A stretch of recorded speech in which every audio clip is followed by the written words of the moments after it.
Everybody, it's Dr. Carmen Bryant. Welcome back to my YouTube channel. This is Overcoming Narcissist Abuse. To all those that have joined me, that are new and newly subscribed, thank you so much for joining me and finding something relevant that I have to say concerning your situation. Today, I wanted to talk about, let's give it a title. What does love mean to a narcissist?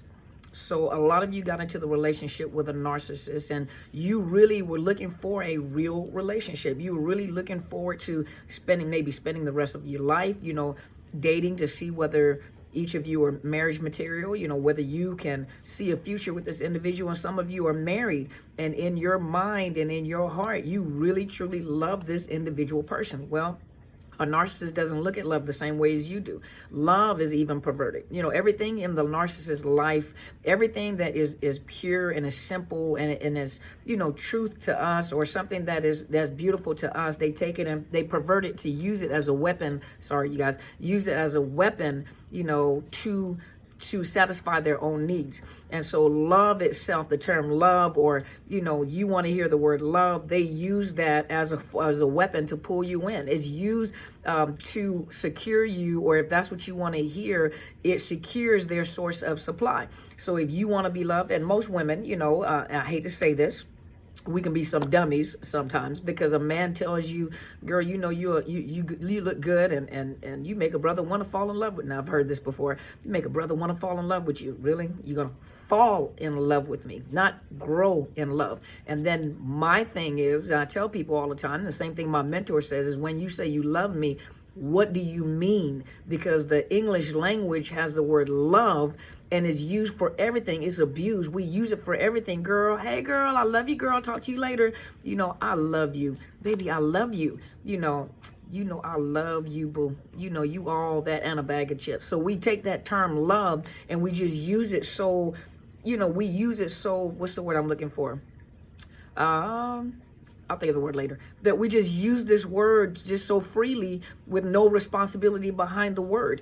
And like I said, if you have holes in your hearts, if you come from a bad relationship, for a man to tell a woman, I love you, a lot of times we're, oh my gosh, he's in love with me. Now, not all men are like this and not all women are like this, but normally a man is left brain. They're more logical in their thinking, and women are more right brain. We're more emotional when we come to our thinking. I believe it's the right hemisphere that's the more creative, emotional side, and the man is more logical. 1 + 1 = 2. With us, it's like, well, depending on what kind of mathematics we use, but women are more nurturers. Now, as I said, not all of them are like that. You've met narcissists, and when you have narcissism, it really just tears down your thought of what normality is supposed to be, or what a woman or a man is supposed to be. But normally women are more nurturers. We're more touchy-feely, more emotional in our thinking, emotional when it comes to love. The love is filled with emotion. Men, they're more logical in thinking, I love you, so I want to buy you this house. I want to do this, and most men, even if you're not narcissist, and even females that are not narcissists, in a male-female dynamic, most men know that women are more emotional. We hear. And so we create images in our head. And the way that our bodies respond is by what you're saying to the woman. A man, you pretty much have an outie. It's not too much that, it's not a whole lot that it takes for a man to be excited, because they're visual individuals. However, a strong man, a man that that knows what they've been through, or they, a lot of times they're not yes, a woman can be beautiful. They can, I would love to have sex with you. I wouldn't mind doing that, but you have to stimulate their minds. Once a woman can stimulate a man's mind and catches in. Now, this is a mature man. You stimulate their minds. They don't want to be with a beautiful dumb individual. Not if he's an intellect. Not if he's a business individual, but each their own, whatever, to make you feel whatever. Some people have low self-esteem, so have to get something less than themselves. But, a lot of men, women tend to assume that all men are dumb, and we can impress you with our sexuality, big breast, big butt, whatever you're interested in. But all men are not like that. Some men are very intellectual. Some men want more than just a pretty face. Some men want more than just good sex. Some men want to be mentally stimulated. Some men want to know you're going somewhere. Can you handle the weight and my strength? Same with women. There are some women that have matured enough to think, hey, Yeah, it could be good sex and you're a good looking guy, but do you know how to balance a checkbook? Do you know how to pay bills? Do you know how to expand the business? Can you speak a complete sentence? Do you understand family? So we're becoming more mature, and as you become more mature, these are things to look for. Now, as I said before, the term love is abused. Love is perverted. That term love is perverted by a narcissist, female or male, and is used as a weapon to hold you hostage, to pull you in, and to secure sources of supply. If that's what you want to hear, and that's what they know that is what if that's what you want to hear, if that's what you desire, you want to be loved, that's what they will use to pull you in, and they will put all the antics and all the acting that goes along with it. And I know everyone is not a Christian. I understand that. Buddhists also use like certain terms of the Greek philosophy. But I went and I want you to know the Greeks were able to break down the term love depending on the situation. And see, with the American language, the term love covers everything. But really, when you say you love me, what do you really mean? That is what you guys have to, and you can look and you can, as you get to know someone, you will see what they meant when they said, I love you. And so when people were telling you, it was love at first sight, no, it was probably sexual attraction or the fact that you were beautiful at first sight. And then I wanted to have a sexual interaction with you because you sexually, turned me on or attracted me. Or, I fell in love with you. You don't fall in love with people. You grow in love with people. Because if you can fall in love with someone, then you can get up and walk out of love as well. But the Greeks broke down the term love. Let me read this to you. Yeah, get my mouse over here. Okay, so now sometimes I read his blog. This is Mr. Mateo Soul. He has a blog and Loner Wolf. And sometimes I read his blogs as well, but he kind of broke it down really nicely as well. And so Eros, you guys know Eros, which is erotic love. It's that, now true enough, a lot of this was during the the mythology that was associated with Greek philosophy, but the words, think about the words, not the gods and the goddesses that were, that they associated all this with. Think of the words, eros, meaning a sexual attraction, that erotic type of love, girl, you fine. I'll drink your bath water. That's eros. They're sexually attracted to you, eros love. So philia, which is affectionate love. And here he describes affectionate love, friendship. I had a very good best friend, two of them. My two best friends. Till this day, I can still talk to them as if, both of all three of us have really grown. But when we talk to each other, it's like we just left each other the other day, and so we still laugh and joke, and you can sense that bond, that friendship. One is in Mississippi and the other one is in Texas. But we have that really close friendship where we talk to each other. It's like we were talking to each other yesterday. You can sense that true love, that loyalty, because we proved it to each other. We love each other. We really do. It's that phileo love. It's that affectionate love. I know that they'll be there for me if I need them, and they know I'll be there for them if they need me. And I have been, and they have been, So it's that, that phileo love. It's a platonic love. It means platonic, without physical attraction. The love between friends. Let's see. Storge is a familiar love. This is the kind of love, parents, with your children. It's a familiar love. Let's see. Without physical attraction. Kinship. Familiarity, kinship, family love. It's that bond, that family love.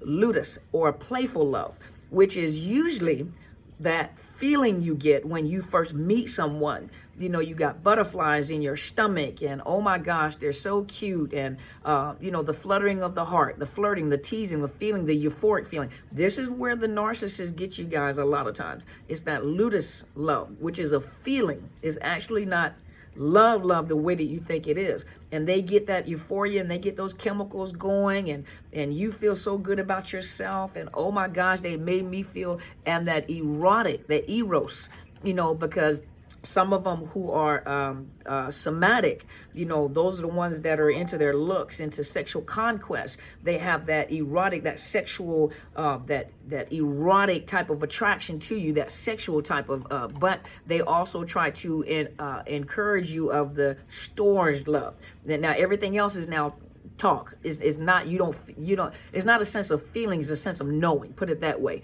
Love is not a feeling, it's a knowing. It is what you do. Okay, then you have another one. Let's see. The mania, or that obsessive love. Some of you guys, the narcissist has got you into a place of this obsession with them, that addiction, that trauma bonding. So that mania, which is a type of madness and obsessiveness, and it occurs when there's an imbalance between the eros and the ludus. And this is where the narcissist wants to get you over them, because they need to feel empowered. And so let's see. Let me look. This person wants to love and be loved to find a sense of self-value. Because of this, they can become possessive and jealous lovers. This is the narcissist, feeling as though they desperately need their partners. And it's not the fact that they desperately need the partners, they desperately need the supply. And sometimes you guys become, and I'm not saying you guys, I'm all of us in general, not just you guys, in general, sometimes what ends up happening is when you get involved with that narcissist, you have that obsessive love where you desperately need to be loved. You desperately need to be needed by your partner. And on the other hand, with that narcissist, that's where they want you to be, but they have that desperate need for supply. So they are obsessed with the supply, and you are obsessed with them. It's that mania, obsessive kind of like crazy love, that kind of love that you'll kill someone over that individual that doesn't even care about you. Pragma, or enduring love. Pragma is love that has aged, matured, and developed over time. It is beyond physical, and it has transcended the casual, and it is a unique harmony that is formed over time. That's when couples grow in love. Those butterflies and stuff, they may still get the butterflies when they see him. He's still handsome to me. She's still beautiful. Doesn't matter how old they get. They can look like a California raisin or a prune, and they still tell you she's still the most beautiful girl I've ever met. He's still the most handsome guy, and the older he gets, the more beautiful or more handsome he gets. That's that pragma love. That's that, it goes further than just superficial love or just what's on the appearance or what a person looks like. This is a deep felt mutual respect for each other and a deep love. This is what many of you guys are looking for. You're looking for it, but you're wanting it to happen all of a sudden. It's something that you grow and work on together. And even in here, it says here, let's see. It results as an effort on both sides. It's love between people who've learned to make compromises, have demonstrated patience and tolerance to make the relationship work. And you know that relationships are not perfect. People are not perfect, but there's a perfect person out there for you. And there's a perfect person out there for the other person. There's a perfect person out there for you that you guys just, your purposes mesh. Your life meshes. You learn things from the other person, and that person learned things from you. You learn to compromise. I don't like this, but I learn to respect your boundaries, and you learn to respect my boundaries. There's things that as you mature in the relationship, there's things that I just respect, and you don't like a lot of noise, but you like a lot of pepper. You may not like blue, but I like, so we won't decorate the house this way. You have your quiet place, and when you are in your quiet place, I respect that. You may be stressed, I'm going to give you distance, but it's just the grown, that is what most of you guys are looking for, that pragma love. Yes, you don't want to, most of us don't want ugly folks in our life. We understand that, but there's somebody out there for everybody.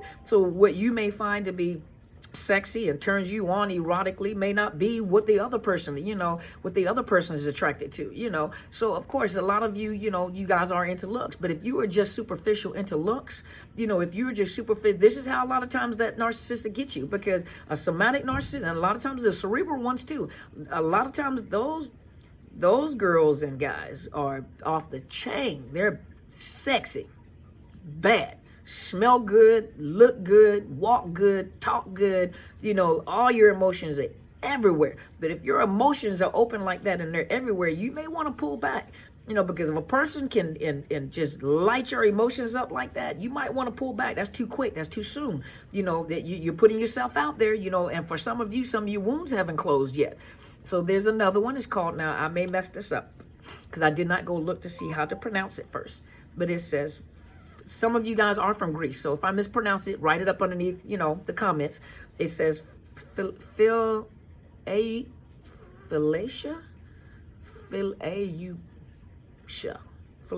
or self-love. Now, when they were talking about self-love, they weren't talking about, and he says in here too, so it says the Greeks understood that in order to care for others, you must first learn to care for yourself. How can I love you if I don't love myself? How can I love you and treat you with respect and kindness when I don't see myself like that in the first place? I'm not going to be kind to myself. I hate myself. I don't like anything about myself. So I'm going to have a negative output on everybody else too. If I see someone doing better than me, then of course I'm not going to believe that you're doing better than me because you're miserable just like I'm miserable. And so misery likes company. But if you learn to love yourself first, you got to learn to heal from what you've been through. You've got to learn to heal from the pain that has been inflicted and the self-hatred that you have been taught to have against yourself. That's probably not even from you. It's from the person that hated themselves and then hated you the most for being who you are. And so if you don't love yourself, how can you love anybody else? How can you be kind to anybody else? How can you care for anybody else? You don't care about your own self. Narcissists, they have a very low self-esteem, a very low self-worth. That a lot of times they're very paranoid as it is. They don't like themselves. So they don't trust anybody else around them as well because they assume that everybody thinks the same way they do. And I told you guys before, I had one to say, I know I cheat people. I know I lie. I know I do this. I know I hustle people. I know I do this. I know I do this. And he recognized. And I always assume, people think the same way that I think. I don't trust them. And just like I play games, I recognize the game when I see the game. But everybody's not playing the game. They picked up on certain things on people and they begin to play the game. And so they assume that when they see those traits in people, which may be genuine, they assume that they think the same. They're exactly like they are. And they'll tell you exactly how you are. And that's projecting themselves on you because that's how they are and that's how they think. And so with this, you have to have a healthy self-love for yourself. And he says here, this form of self-love is not the unhealthy vanity self-obsessed that is focused on personal fame, gain, and fortune in the case of narcissism.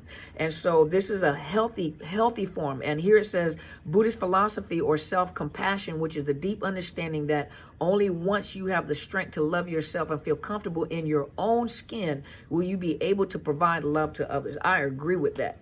You can't share what you don't have. You cannot share what you, how can I have a agape love for everyone that is on this channel because I've been in a lot of places that you've been. I'm not saying that I know exactly what you've been through, but I do understand the pain of narcissist abuse from childhood up until adulthood. And so I do understand what it feels like to be rejected, neglected, abandoned, abused, held captive, held hostage, raped, molested, whatever.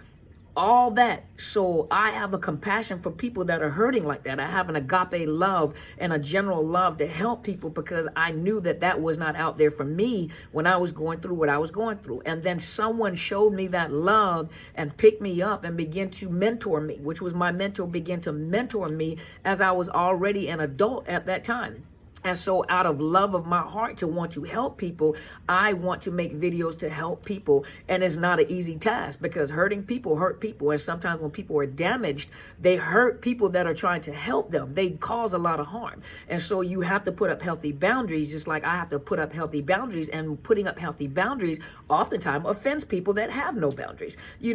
Why don't you pick up your telephone? Why don't you answer all my emails? Why won't you talk to me? Because there has to be healthy boundaries. You have to have time for yourself. You have to love your own self. That is also a process of self-love. I can't respond to everybody. You can't respond to everybody. You can't be there for everybody. You are one individual person. That is self-love and that is boundaries. And you don't allow people to manipulate you out of your boundaries. That is self-love. That is self-respect. You see what I mean? And if you don't have self-love or self-respect for your own self, people will always take advantage of you. And you won't recognize it because that's what you're accustomed to. And so that is that general agape love for people in general. And a lot of empaths, have that agape love. You do. It's deep felt and it's just off a little bit because you have not learned to balance. That's all. You just haven't learned to balance. But you empaths are off the chain. I'll tell you that much. Okay, so let's look here. So agape or selfless love. The highest and most radical type of love, according to the Greeks, is agape or self-love, unconditional love. This type of love is not the sentimental outpouring that often passes as love in our society. It has nothing to do with condition-based type love that our sex-obsessed culture tries to pass as love. Agape is what some call spiritual love. It is unconditional love, bigger than ourselves, and boundless compassion and infinite empathy. And so for some empaths, it's just, it's overboard because you feel so passionately, you feel, and you want to save people, you want to help people so much that you cross your own boundaries and end up getting yourself hurt because you realize that the world is not what you think it is. You want people to feel the way that you feel, and I don't understand why he or she won't love me that way, because they're not empaths, or they may not have empathy. So a lot of people struggle with the fact, I don't understand why this narcissist doesn't feel this way. They're not you, and they don't have empathy or compassion like that. And so let's see. I think that's it.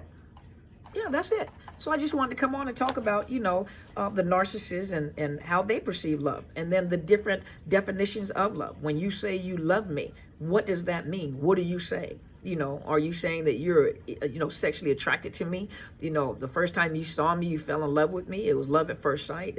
That's not practical. That is not truth, believe it or not. Some people say that, and they argue all the time. Love is not a feeling. In this definition of what the feeling was, it was that ludus, that new, I met you for the first time. It's those feelings. But that's exactly what it is. Feelings versus love, which is a choice to love someone.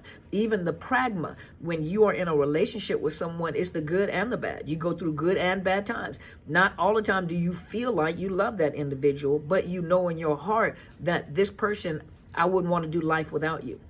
That's what a lot of you guys are looking for. And a lot of you are concerned, will I ever find that? Yeah, but you have to first heal yourself. Heal yourself. You've got to heal first. And so, once again, thank you guys so much for joining me and to start your healing process. Some of you need counselors and not coaches. Now, those of you that are probably beyond, the PTSD and you feel more mentally healthy, maybe it's time to connect with a coach to get yourself started on a path.